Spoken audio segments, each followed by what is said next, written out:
"There is no God." A sentence heavy with defiance or perhaps with pain.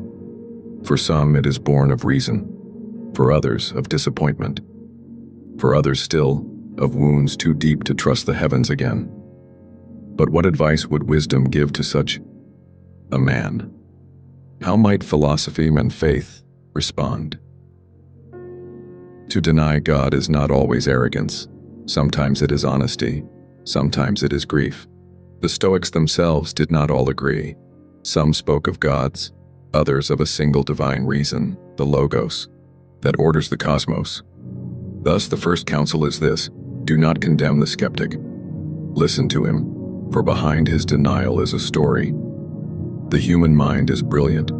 It can split the atom, map the stars, design machines of staggering power, and yet, it cannot answer the simplest questions of the heart. Why do we suffer? Why do we love? Why do we long for eternity when everything we see fades? The Stoics called this longing the search for nature, for the order that binds all things. The Christian calls it the hunger for God.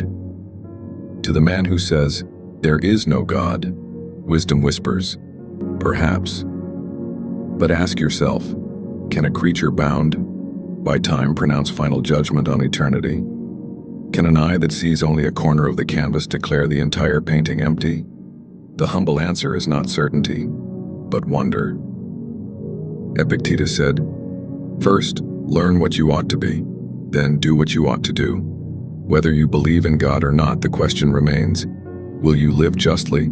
Will you govern your passions? Will you serve others or only yourself? For even the skeptic cannot escape the call to virtue. And yet, to the one who denies God, the invitation is always open.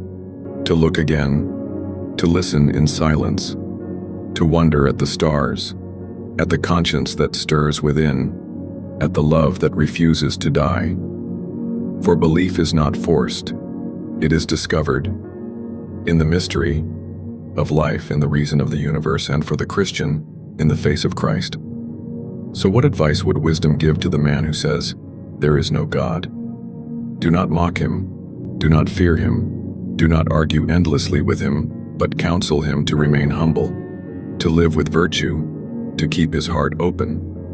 For perhaps one day, in the silence between doubts, he may hear the whisper he denies, and discover that the God he rejected was closer than his very breath.